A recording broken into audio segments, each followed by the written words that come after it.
6.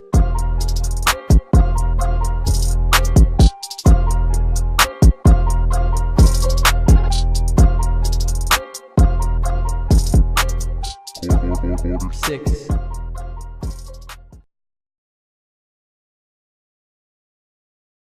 Okay, so we are almost done with the NBA regular season.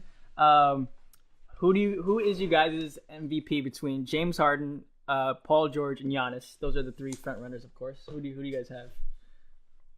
Harden. Easily Harden. He's putting up amazing points. Just put up another 61-point game. No, and Giannis just had his first 50-point game a week ago. There was nobody in the league that could really contest with what James Harden has been doing with the 20-something straight games with 30 points. It's really unbelievable what he did this year. And I know a lot of people don't want him to win the championship because he travels, or MVP because he travels a lot. But I think he deserves it this time with how much points he can get and how many people he can get for him to foul him to get him to the line to make more points. For me at least, I think it's gonna be. I want it to be Harden because I do think he had a better year. Last year he won MVP and he's having a better year this year. But I think the media is gonna go with Giannis. I think Giannis just he's a big personality. You know, he's an international player and he's really revolutionizing the way teams are playing, especially teams with athletic wings. You know, he's not something we see every draft. He is a generational player in my opinion. My vote would be Harden, but if I were to predict it, it would probably be Giannis, just based on number one team in the East and his talent all around. Yeah, Giannis is a big media guy, and a lot of people do not want back-to-back MVPs. Yeah. It's just really boring. Just remember that the media votes for MVP, not everybody else. So. Yeah. I think it's James Harden because you see the games when Chris Paul is out, Harden single-handedly carried his team to wins with scoring over 30 points a game. I think that's MVP type right there. I mean, early on, I really wanted Paul George to snag that MVP, but in the past couple of weeks, he's just been cooling off a little bit. So I think Harden and Giannis are really picking up, the slack that Paul George had made. Yeah, I agree with you, Nate. I mean, I would vote for Harden just the way he's been playing this year, and Giannis. Yeah, I feel like that will be the result, just because honestly, a lot of people are into him now, and then the fact that he's playing good for this Milwaukee Buck team. So yeah. I think to make the case for PG, I think if he wants to win MVP, he would have to. He's already having career numbers, but he would at least need to make top 3 in the West. I think because I think Thunder right now they slipped a lot. I believe they're 7th or 6th in the West. So if PG gets a 3rd, I think he'll have a really good chance. But yeah, Harden, Giannis, they're both kind of going at it, and in the end, I think Giannis will win. I really want Harden to win though. Yeah, Thunder are in the 6th seed right now. Thunder in 6th. They were in 3rd. A couple weeks ago. Before the All-Star break, also. Right. And they have a tough schedule ahead of them. So it's going to be really hard to get up in the seeds. They're playing to round out the last 3. They're playing Timberwolves, Thunder, and Bucks. And wow, Timberwolves is really a sleeper team, but there's only 3 games left in the. You have the Bucks NBA season and Thunder. No. That's just their last 3 games. Okay. They have 7 games. Okay. 6 games. Wow. What if the NBA was just all the MVP votes? It'd just be based on fans. I think that the All-Star game. Yeah, almost. Oh, yeah. Well, but then you'll have people voting for Zaza Pachulia and JaVale McGee. Freaking Lonzo.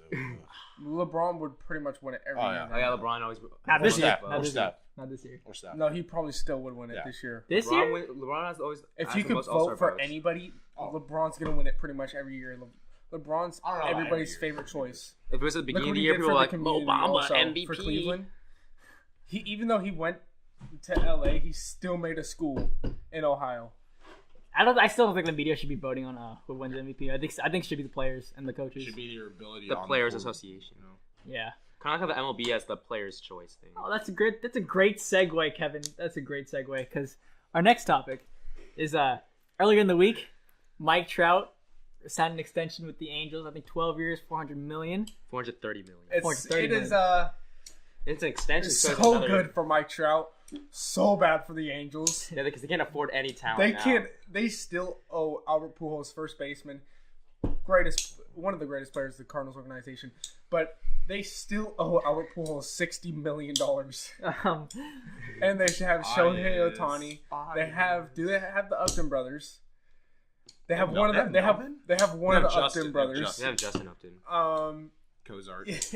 Cozart. You used to have Calhoun in the outfield, and then now you're just gonna pay Trout $400 million. Aaron Judge too. Okay, but It's pathetic. Here's my defense of this contract. I read a stat where Mike Trout every year has had a career year since he's been in the majors. So we could be witnessing the greatest player of all time in Mike Trout. That's yet to be seen. But that's if he doesn't get hurt. Right. That's right. Yeah. I'm not a big fan of the length of the contract, the money. I get the money because there's a lot of money in baseball, but the length of the contract bothers me. But this brings me to a bigger point. If professional sports should just get rid of a salary cap, just do what baseball does and get rid of it. What do you guys think? Silence.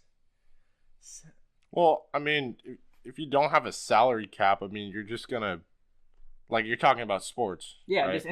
Any professional sport, just don't have a salary cap. Just spend if you don't have salary cap, then you're gonna have LeBron, freaking Kawhi. You're gonna have Kyrie. You're gonna have KD. You're gonna have freaking Anthony Davis. You're gonna have Giannis all on one team. I mean, that could be possible. You could do that. But it's to make teams fair. Yeah, but, I like the salary cap because it keeps. The Warriors. But if you want, the Warriors take a sport like football, and you have a hard cap. And literally every draft pick matters. Like, it matters who you draft money-wise. Like, you could be signing one player for a big contract and you can't draft anybody else just because your cap is messed up. So I think you got to find a median. I like the NBA, though. NBA salary cap. It's basically if you go over the cap, you just pay luxury. Well, I think baseball has no salary cap. It's just because baseball makes more money and it's more known. There's so many. There's 162 games. And there's 30 teams, correct? And there's not only the 30 teams, but you have... Yeah, D-League or minor league, AAA, AA, single A, non-affiliated leagues. You have the international people. Yeah, I mean, it's insane how many... 17-year-olds from Dominicans are being signed for 100... I mean, Dominicans. There's just a lot of money in baseball. Are being paid $100,000. And it's every day from now until October, there's going to be games, playoff games. Obviously, the All-Star game generates a lot of money, so there's just a lot of money in baseball just because it's probably one of the most popular sports, if I'm not mistaken. Yeah. One of the most in popular the world. American sports. In the world. In the world. Also, though, with that, the disparity between the top teams with a lot of money and the bottom teams with no money is so big. Have you guys ever watched the movie Moneyball?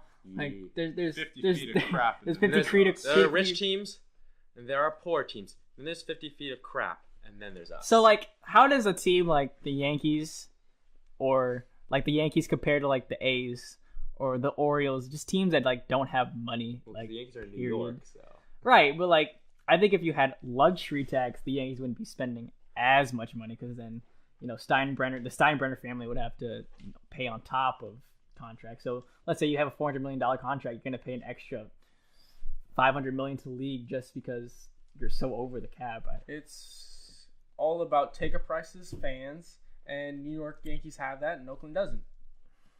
New York Yankees. How much did you get your tickets for when you went to Yankees? Do you remember? They're probably selling their upwards of 30 at least, deal. right? They're probably selling their right next to the dugout. We got by the bullpen for probably $1,000, $500. So that's price of an NBA courtside ticket, basically. And then compared to the Oakland Athletics, you can get right behind the plate for $100. Remember when we sat behind the bullpen for $20? Remember that? The bullpen was $25. Yeah, we sat there because the A's weren't that good. And then in the outfield, it's $11 or around $15. And then that one time we went to see them play the Dodgers, we bought it for 10. I bought it for 10 because of students, but it's It's still about how many people you can get there. Their record was 45,000 people. They do that daily in New York, St. Boston. Louis, Probably more. Boston, Just 'cause the stadium's LA, done. and look at these teams. They're getting so much And money. I feel like every year it's the same teams going to play. I don't watch baseball like that. It is but the same It's the teams. same. It's Boston's Because in of it. the fan New base. York's in it. Like, but I never see I haven't seen the Orioles in a minute. I haven't seen San Diego. I haven't seen San Diego in the playoffs. Like, I don't think in my life, They to be almost honest. made it in 2010. Yeah. So like, if we have a thing where with cap space, if we just have a system in baseball where you have, luxury tax, I don't think each team would be spending as much, and it would give teams like San Diego, Arizona, Baltimore, Miami, teams like that more, a little bit more leeway to recruit. But I also think I think they have their processes also. Yeah. San Diego has one of the best farm right. systems. I like that. In the major league, and they're just going step by step by step. They're trying to get these young 19-year-olds from the Dominican Republic or Puerto Rico or Cuba, Japan. or anywhere in the Caribbean or Japan, Or Europe. Korea.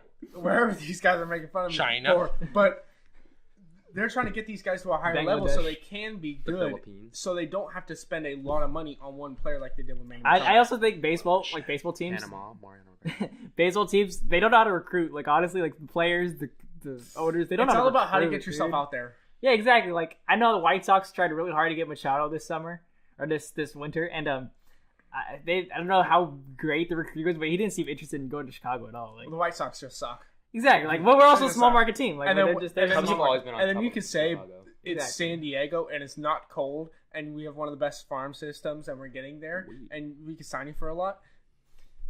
Why not? Right, You're right. playing in one of the best ballparks. All I know is that I'm going to be seeing the A's Angels this Friday, and I will get to see Mike Trout.